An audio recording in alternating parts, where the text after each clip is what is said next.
What's up, you beautiful chuds? Welcome to the Let's Talk Horror channel, and welcome to the Creepzone, and welcome to my new side series, Tales from the Creepzone. This is where I am going through every episode of every season of the Tales from the Crypt series. As I always say, if you want to do this with me, it is available now on Shudder. You can go and watch all the episodes of every season on Shudder if they're all uploaded by now. If they're not, they will be, I think, by mid-June or whatever. I don't even know when this episode's coming out. But mid-June, I think every episode of every season will be on there. So go and watch them. But this is my side series where I'm going through, as I say, every episode of every season. I was going to do it anyway, so I wanted to bring you along on the journey. I want to have fun, and I'm going to be talking about every episode individually. Now, of course, on this episode, we are in season 2 already. We've already spoken about episode 1, 2, and 3 of season 2, and now we're going to be talking about episode 4, 5, and 6. Every episode, if you haven't seen these already, which if you're watching this, what are you doing? Go back and watch all the other ones, because then you'll know what I think about the other episodes. Start from the start and then work your way through. Don't just start on this one. That's silly. But anyway, but I'm going to be doing 3 episodes per episode of these, and then, as I said, if there's an odd 1 or 2 at the end, I'll leave that for the last episode of going through that season, because then I can give you my overall thoughts on that season, but also give you my overall favourite episode. So as I said, we're going to be talking about episode 4, 5, and 6 on this one. So let's get started. So episode 4 in season 2 is called Till Death. Ruthless gold digging.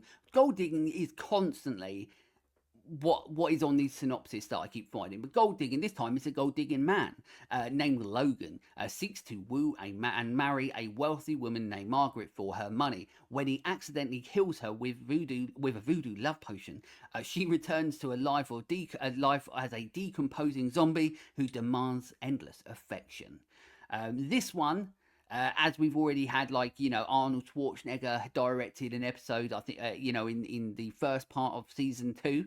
In this one's directed by special effects extraordinaire Chris Wallace. Chris Wallace, you'll know, of course, he made iconic horror creatures such as the Gremlins, as well as that he did with David Cronenberg's The Fly, and of course so much more. But a true icon of horror. You don't just have to be in horror.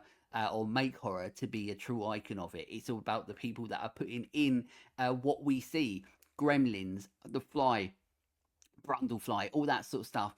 Chris Wallace is the person that helped, and be a big part of creating the iconography. So it's cool that, that he's getting a chance to direct something in this. But this one, as I said, is about a guy basically who is trying to woo some woman who ends up dying and so on like that.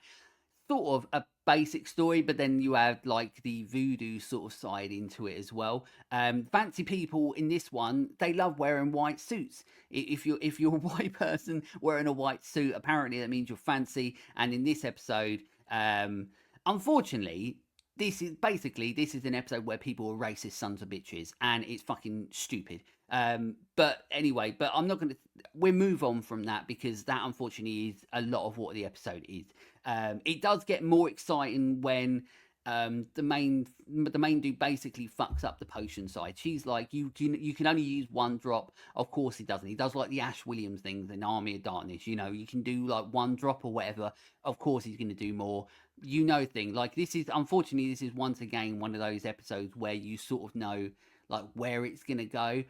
And it's annoying because I like it when, even if you know that, like I said in the previous episode, it's fine when you know that, but it's about when they're hiding that other little gut punch where you're like, oh shit, I didn't see it going to those extra depths. And this one doesn't really do that. It's sort of is pretty much they're just, this episode just goes along, being what it is. Nothing really necessarily stands out to go oh, this is this is a great episode. This really stands out as to one of the best ones.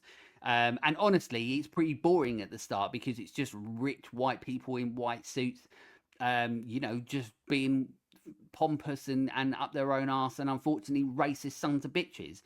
but as I said, he does mess up the potion, and then because of that, Margaret, obviously, who dies in the episode, she comes back, and I like the fact that she goes from like a little bit, like decomposed, a little bit zombie, to like full on zombie. I think they looks really good though. The makeup looks really good. Of course, once again, sometimes when they try and remaster these episodes a little bit or touch them up a little bit, or if it's in proper like sort of bright light, and that's why with things like this, they always try and keep a lot in the shadows, so to speak, to hide some of it. But this actually, once again, it like a lot of this series, like a lot with Tales from the Crypt, they have people that like want to work on it, and it means that they want to make really good stuff for it because it's something that they're a fan of the show, so they want to try and put in the hard work and make things that we're gonna go, that looks really good, and it does. It looks really good.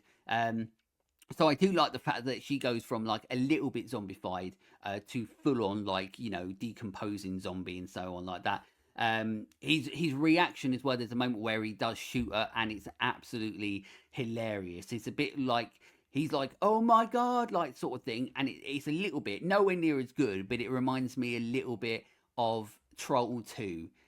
I don't know whether whether either or was an influence on whatever. I don't know. I doubt it. But either way, it's funny because he sort of does the Troll 2 thing, but it's nowhere near as good. But it just reminded me of it. Whatever. It reminded me of it. But basically, yeah, bad acting. There's a really cool fire stunt where like a zombie goes up, or where, well, I don't know if it's a zombie. I can't remember whether it's a zombie or not. But there's basically a really cool fire stunt in this one. And as I said, there's like a bit right at the end where she's got full zombified and so on like that, and they do like sort of a close up of like where she's trying to kiss him, so to speak, at the end, and he's like, "Oh, fucking don't want any of that." But then this is obviously where the episode sort of ends. But they do like the tongue looks gross, and so it did its job. It looks gross, and it is gross, but they did a really good. But for me, this is an interesting one because there are a lot of episodes that feel very Tales from the Crypt, and that works in its favor. Whereas this one, in regards to the concept and the story of like, this is somebody that's, not a great person, once again, who is trying to, do some horrible things to another person. And then you've got the voodoo aspect of it as well, and the spells and the potions and stuff like that. And then you've got the zombie sort of stuff as well. Like it feels very Tales from the Crypt, but once again, like for some reason, this episode doesn't necessarily work, and I think it keeps on going back to the fact that because of the short runtime, like these aren't movies. Like so many episodes of Tales from the Crypt, they could so easily be fleshed out to creating full feature films. The difficulty is that they're not making an hour and a half movie. They're making a 20 to 30 minute episode. So they've got to essentially make something for that short runtime. So then a lot of the time, it feels like they're trying to go, these are the big moments that we have to have in. But it's about getting to each of these moments. And I think that this episode is one of the ones that, for me personally, especially at the start, being with the rich white people being like, and this stuff is a bit boring, and also like there's a lot of like overacting in this one as well. Like this one predominantly has some pretty bad performances in as well, and a lot of the time you can forgive episodes if they've got like decent performances, or like the decent performances are the things that enhance the episodes. Like for example, I've already covered it, but in season 2, when you've got Lance Henriksen, somebody that delivers the dialogue the way they do, somebody that you can't take your eyes off, that makes it more compelling, whereas this episode, you've got people who aren't very good at acting, who are just basically going through the motions of what the story is, and you're not really invested in them so much. You just know it's a bad person who's going to do a bad thing and how they get their comeuppance. Really, for me, the standout of this one is just the fact that it's got really cool practical effects, and it's got cool, like a really cool fire stunt. That's pretty much it. So for me, this one is getting 2 out of 5 creepy cackles, so pretty low. As I said, even though there's something Tales from the Crypt about it as an episode. It was an episode that didn't necessarily work too much for me. And the ending's pretty cool because it's gross. But other than that, yeah, not the greatest one. So 2 out of 5 creepy cackles for Till Death. Let's move on to episode 5. Episode 5 is called Three's a Crowd. Down on his luck, Richard becomes consumed by psychotic jealousy and paranoia, believing his wife is having an affair with his wealthy best friend. This leads to a horrific, iconic tragedy. This one's interesting because this one feels like how you do it. Right, and this one also might be quite interesting, or like the way that I'm looking at this one. Like I haven't looked at, of course, like this is a show that's been around a while, so every opinion, every thought that you're getting is purely my thought. I'm not going to give you somebody else's thoughts on it, so I do not know what people think of every episode. I know that there's so much of the iconography out there from my childhood and from now, like I've mentioned, Arnold Schwarzenegger and the Crypt Keeper and the theme. Like there's so much iconography, but I haven't gone and like looked at rankings to what people have done already. So I honestly, with an episode like this, it's interesting because I'm almost like I do with everything else. There's the filmmaking side, the filmmaking element of these episodes, as well as the concept and the story, is what I'm looking at. And this is a very big prime example of, like I said, of I feel like this is how you do it. It might not be like the sort of like the supernatural side of what Tales from the Crypt is, or a proper Tales from the Crypt story, but this is a very, very good story that is delivered and put to us in a very, very, very expert manner. And I think that that's why I really love this episode. But I also understand if it's an episode that people don't like as much because it doesn't feel like it really fits into everything that we've really seen before. There are the few episodes that feel a little bit like this, but this feels like, from the jump up from the episode before to this, like the way that this one's crafted, the structure, the pace, it's so good. So I just want to get that out of the way straight away, because there are people that might be like, Three's a Crowd, I don't like it. It feels too basic. There's no supernatural ghost school goblin element of it. It's just a sort of like a person that's struggling, or a person that is bad and they do bad things, and that's it. And there's not much more to it. Like there's not the supernatural element to this episode, but I think that it just works so well, and it's great. And I'm going to get into why. So this one, as I said, this episode looks fantastic. Like this episode is professionally put together. The level of this one is like the way that everything moves, the way that everything's edited, the way that things are shot, the way the camera moves. This feels like almost movie-esque, rather than a lot of it where it doesn't, it feels like a bit like a TV show. Like I said, there are episodes already where we've seen people who know how to create things on a technical level, but this one just felt like it was so much higher than a lot of what we've seen on a technical level. But it's not even something that's going wild in regards to like product, like locations and design and all that sort of stuff. Like it's very simplistic in how we're seeing, what we're seeing, but it's how it's done, and that's what I love about this one. And it's interesting to see the depths of where this episode will go, and we're getting to that as well.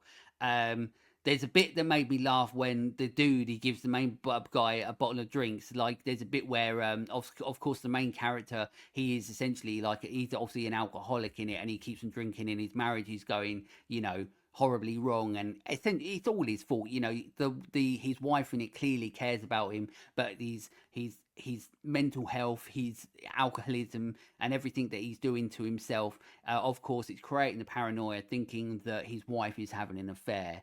And the episode does a good job at making you think both sides of it, that it could be happening, but it still ends up really being his fault. but also it opens it up to the fact that it's more than likely not, and it is all in his head. But because of the state that he's got himself into, unfortunately, this is what happens, right?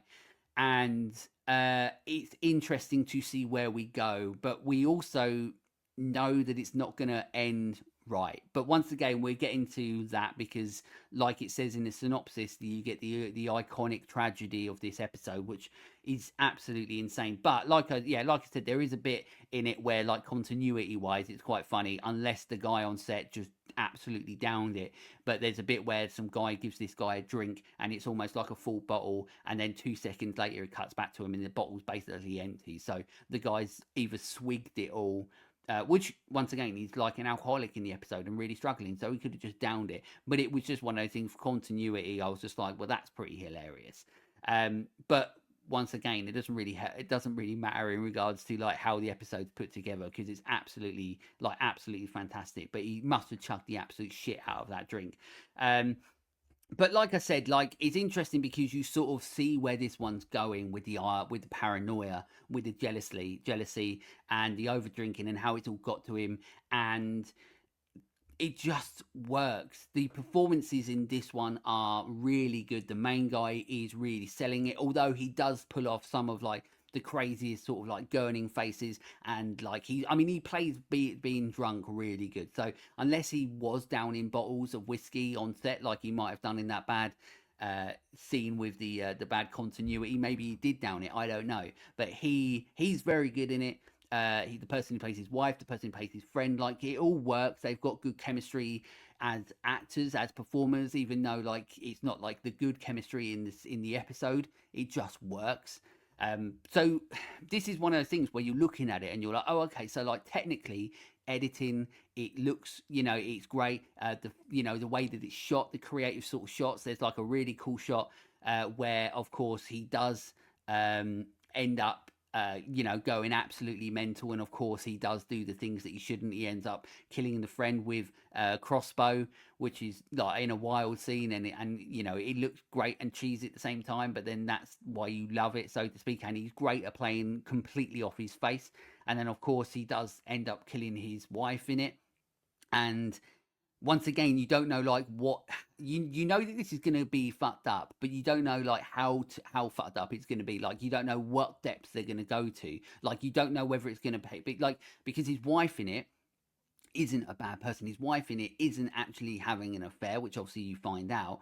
But really, like, deep down, you do really know that this is going to be worse for her than it is for him in regards to where we go with the story.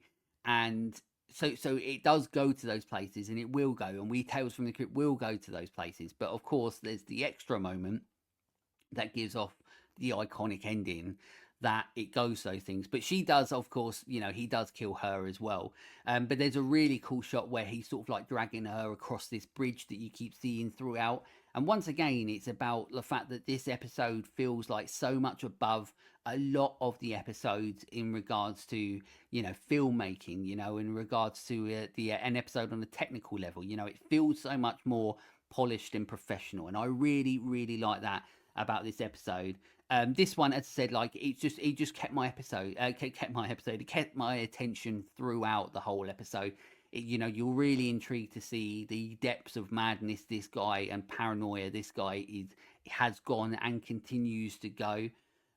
Great performances, and as I said, this is a prime example of what I have said throughout, like, some of the episodes and stuff, where or you think where these episodes are gonna go, right?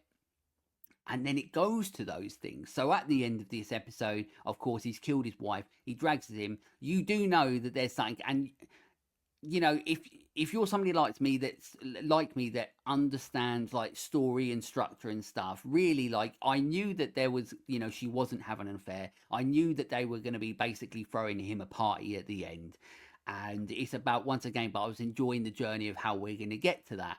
But when it happens, and he drags her through the door, and everybody's like, surprise, you're like, straight away I was just like, oh, well, I knew that was going to happen anyway. But once again, you enjoy the journey, and then in your head you're like, oh, he's right fucked up, isn't he?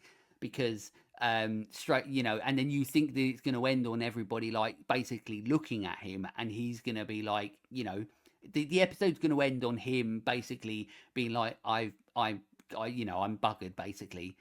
But then you have the sign that basically says daddy or whatever on it, and you realize that all along that they're planning this party for him, but it's not like a birthday party, it's a party because she's pregnant.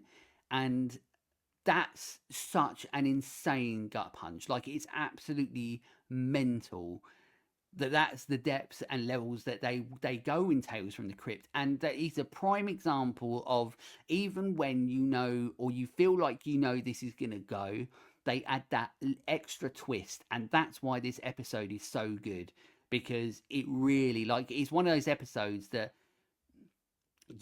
where you sit there and you get to the end, and then you're like, you do feel like shit at the end of it, because you're like, oh no, like, I knew where this was going to go, and I thought it was going to end there, but then they throw that extra thing in to say that he's going to be a father and she was pregnant, and that's what the surprise was going to be. And it's a real gut punch, and that is effective storytelling. So you don't have to always have the ghost, ghouls, and goblins all the time, or the supernatural elements of what Tales from the Crypt is, to tell a truly horrific story. And I think this does it so expertly. So this episode's just truly great, and it's the most messed up ending. Of course, first season, we had the serial killer Santa, and the way that ends, and you sort of like, you don't see it, but you sort of basically what's going to happen. This episode really is one above that ending, because it really like gives you that emotional gut punch of like, oh shit, like it went to those extra steps, and then you feel so bad for the people that were trying to do something right for him, and it's messed up. Of course, this is 5 out of 5 creepy cackles. It's a fantastic episode, and the way that it's crafted, and in regards to the way that it's looked and technically, but also the story and how it goes and the performances, it's fantastic. So this one gets 5 out of 5 creepy cackles. So that's 3 is the crowd, but let's move into episode 6 of season 2. So episode 6 is The Thing from the Grave. An affair between a photographer and a supermodel triggers a brutal murder and a supernatural quest for revenge. The Crypt Keeper at the start of this episode, of course, we have the intros. The Crypt Keeper is looking at a zombie porno magazine. Is absolutely hilarious. But weirdly, she does look pretty hot. So I don't know what that says about me, but hopefully other people out there feel the same, unless otherwise I'm absolutely mental. But it is funny that he's looking at like a zombie porno. This one's directed, once again, you're getting guest stars or guest directors. This one, you've got Fred Dekker, of course, he made Monster Squad, and you can really tell, like, as soon as you know that it's Fred Dekker, you can really tell, because he's somebody that's always been really good. Once again, it's like the technical journey. Fred Dekker, Monster Squad is a really beautiful made movie, and the lighting in it and the colouring in that movie is fantastic. And you can really tell in this movie, with a lot of like the lighting and the blues and the reds or the oranges, like the colours that he uses, they're always very vibrant, but he really knows how to use it. There's scenes in it where it's just like silhouettes with colour in the background. Once again, he's a very good technical filmmaker, and that is what I love about Tales from the Crypt, because every episode you don't know what you're going to get. You can get something where the story is amazing, but it could look like shit, or the performances might be rubbish, or it might be great on a technical journey, which I might be talking about this, and the performances might be good, like I might be talking about this, but then the rest of it around it doesn't work. So as I said, this one directed by Fred Dekker, which you can tell straight away. Miguel Ferrer, whatever his name is. We all know, if you know Let's Talk Horror, you know I can't say names. I'm a common English person, and I don't know what people's names are. But of course, you'll know him from things like, of course, he was in RoboCop, he was in Hot Shots Part 2. He was in Twin Peaks as well. But once again, like a lot of the characters throughout, like Tales from the Crypt that pop up, the character actors, you know, his character actor side of him is a smarmy son of a bitch. I don't know why I said it 3 times. I think I stuttered and nearly passed out. But he is a smarmy son of a bitch in everything that he is in, and of course he does the same in this. So, but of course, like, he's real mean in this one. He's a real son of a bitch in this one. Super horrible. But we continue the guest stars as well, because Terry Hatcher, of course, absolutely stunning as she is in this one, but she's in this one as well. But it's interesting, this one, because you've got technical side of it, very good, looks great visuals, like he's in, you know, the lighting, as I said, is really good, the use of color to tell the story, really good, or to tell sort of like, you know, to have the impact of the scenes, great. Good performances as well. Well, apart from the main guy in it is not, I wouldn't say he's very good. I think they could have got somebody else from him, but Terry Hatcher and Miguel Ferrer, I almost said Ferrero Rocher then, but that's not his name. I'll call him Miguel Ferrero Rocher. We called it that because I can't remember how to say his surname. But they're both very good when they're together. The main guy in it isn't great. I think his delivery on lines is a little bit weird, and I don't think he's necessarily that good. But as I said, technical, good. Most of the performances, good. Practical effects, good. But and also, what's weird about this is it's always funny when you're old like me. It's always funny watching things like this, and then when you see TVs, you're like, how on earth did I ever watch TVs that were that small and think that it was all right? Like, you know, the fact that we can get giant TVs now is the greatest thing ever. You know, not greatest thing ever, but it's great because now people like me with, you know, I'm wearing glasses and I can't really see anything without them. How on earth did we ever watch TV screens that small? And it always makes me laugh when we see programs like that. And then I'm like, shit, like they were really small TV screens as well. But yeah, this one, as I said, it's got good things about it. But the problem is this one really does feel like a filler episode, because this one's like, I think it's like 20 minutes long, this episode, or like just over 20 minutes. And it doesn't hit like I said, like what they do in the episodes is they go, this is a moment we need, this is a moment we need, this is a moment we need. But it doesn't take the time. What's weird is that, like, in a lot of the other episodes, it then has those moments where it's not those beats and not those moments and things they're trying to get to. And then a lot of episodes, they get like a little bit boring. Whereas this episode, it doesn't really like, it tries getting to those moments, but because it's such a short run time, it doesn't really explain anything else or doesn't really care about anything else. This episode does feel like a proper filler episode, especially the fact that this one is like just over 20 minutes. Like, they could have taken those extra 10 minutes to have like a, you know, you can always have a more scene of the guy being horrible. You can always have another scene of showing him being more horrible to make the fact, because literally we jump straight into her having a photo shoot. This, you know, Miguel Ferrer Rocher being an absolute dickhead.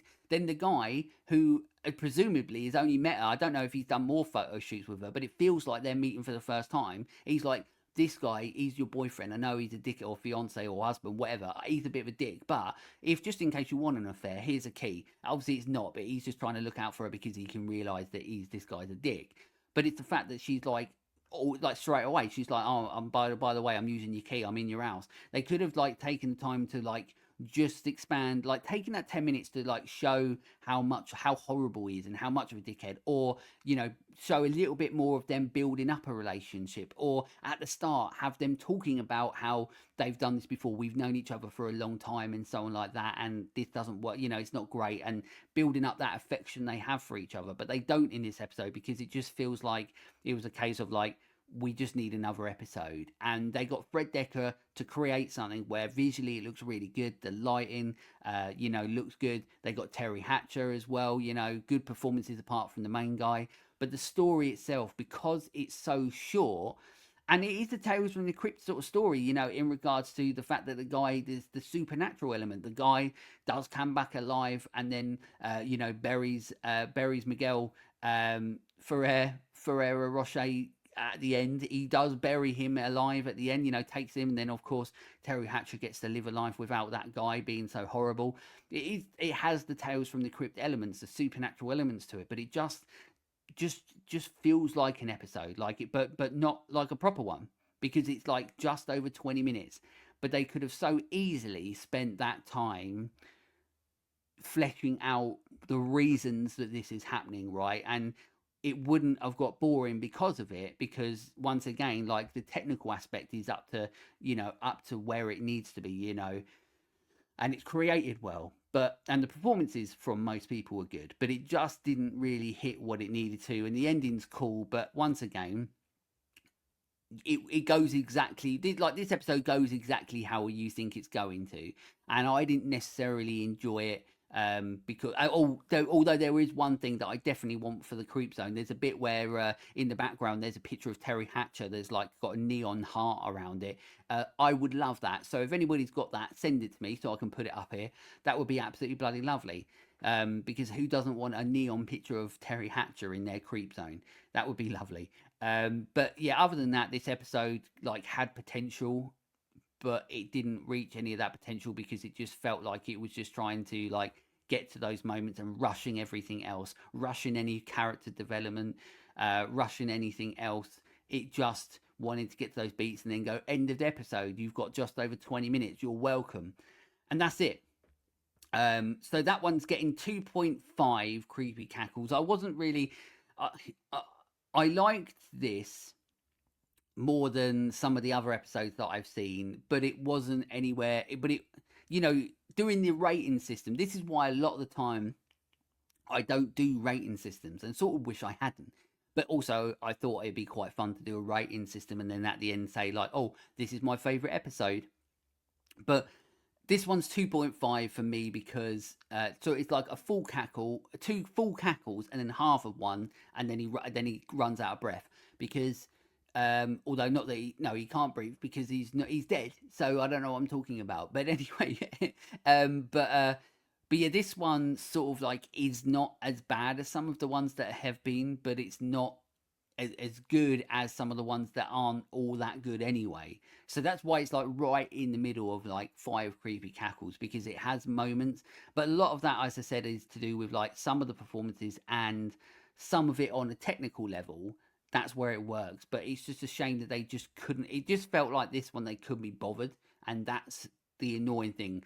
And I don't. That's not Fred Decker or thing. I think that it's just the fact that they just didn't really know, or I just felt like they couldn't be asked to go the extra steps to sell the story and the characters, and then just go, this is going to be cool when we get to the end, and that's it. So yeah, 2.5 out of 5 creepy cackles for this one. But that's 3 more episodes of season 2. So of course we're going to keep going. As I said, I think season 2 has, I think, like 18 episodes in it. So of course we still got a long way to go. But of course, I'm enjoying it because I enjoyed it when I was a kid watching them, and I enjoy them, you know, as I've gone through my life watching Tales from the Crypt. But now, you know, it's nice when you're watching them all together, and you're like, these are the ones that I like, these are the ones that I don't like, and it's fun. It's really, really good fun, and I'm enjoying it. But of course, we're sticking, of course, at the moment with season 2. We're going through them, and I hope that you will continue to join me on the journey through Tales from the Crypt. As I've already said, they're on Shudder, so make sure if you want to join me doing this as well, go and watch them on Shudder, and then we keep going until there is no more.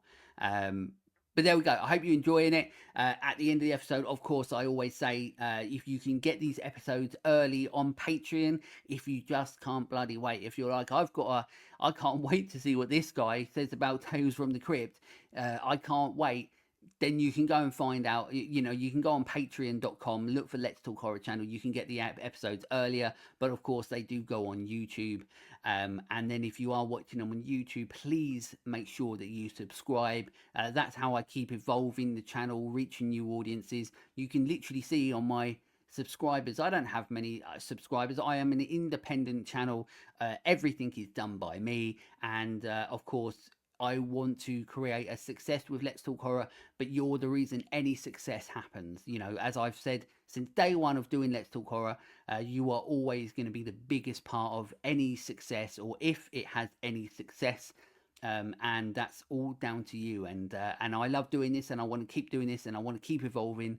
But that's all down to you. And clicking the little button like subscribe that doesn't cost you anything helps with that more than you know.